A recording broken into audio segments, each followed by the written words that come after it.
Kitab Kisah Para Rasul. Hai Theophilus, dalam bukuku yang pertama, aku menulis tentang segala sesuatu yang dikerjakan dan diajarkan Yesus, sampai pada hari ia terangkat.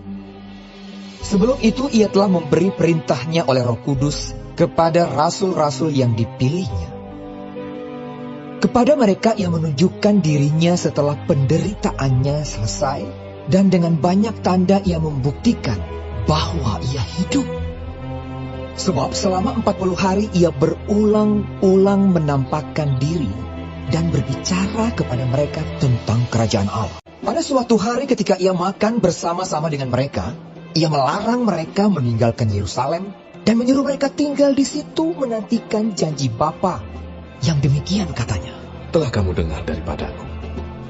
Sebab Yohanes membaptis dengan air, tetapi tidak lama lagi kamu akan dibaptis dengan Roh Kudus." Maka bertanyalah mereka yang berkumpul di situ, "Tuhan, maukah engkau pada masa ini memulihkan kerajaan bagi Israel?" Jawabnya, "Engkau tidak perlu mengetahui masa dan waktu yang ditetapkan Bapa sendiri menurut kuasanya. Tetapi kamu akan menerima kuasa kalau Roh Kudus turun ke atas kamu.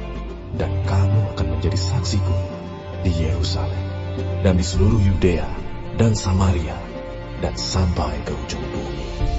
Sesudah ia mengatakan demikian, terangkatlah ia disaksikan oleh mereka, dan awan menutupnya dari pandangan mereka. Ketika mereka sedang menatap ke langit, waktu ia naik itu, tiba-tiba berdirilah 2 orang yang berpakaian putih dekat mereka, dan berkata kepada mereka, "Hai orang-orang Galilea, mengapakah kamu berdiri melihat ke langit? Yesus ini yang terangkat ke surga meninggalkan kamu, akan datang kembali dengan cara yang sama, seperti kamu melihat dia naik ke surga." Maka kembalilah rasul-rasul itu ke Yerusalem dari bukit yang disebut Bukit Zaitun, yang hanya seperjalanan sabat jauhnya dari Yerusalem.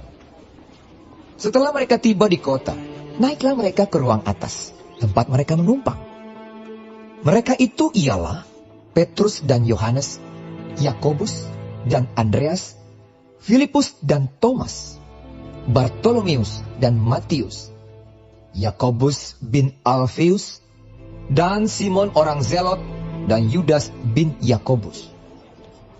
Mereka semua bertekun dengan sehati dalam doa bersama-sama dengan beberapa perempuan serta Maria, ibu Yesus, dan dengan saudara-saudara Yesus. Pada hari-hari itu berdirilah Petrus di tengah-tengah saudara-saudara yang sedang berkumpul itu. Kira-kira 120 orang banyaknya, lalu berkata, "Hai saudara-saudara, haruslah genap nas kitab suci yang disampaikan Roh Kudus dengan perantaraan Daud tentang Yudas, pemimpin orang-orang yang menangkap Yesus itu. Dahulu ia termasuk bilangan kami dan mengambil bagian di dalam pelayanan ini. Yudas ini telah membeli sebidang tanah dengan upah kejahatannya. Lalu ia jatuh tertelungkup dan perutnya terbelah sehingga semua isi perutnya tertumpah keluar. Hal itu diketahui oleh semua penduduk Yerusalem, sehingga tanah itu mereka sebut dalam bahasa mereka sendiri Hakaldama, artinya tanah darah. Sebab ada tertulis dalam kitab Mazmur, biarlah perkemahannya menjadi sunyi, dan biarlah tidak ada penghuni di dalamnya, dan biarlah jabatannya diambil orang lain.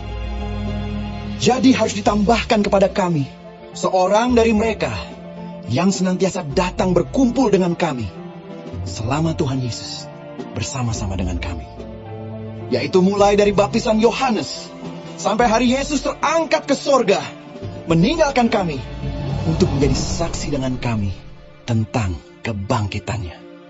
Lalu mereka mengusulkan 2 orang, Yusuf yang disebut Barsabas, dan yang juga bernama Justus dan Matias.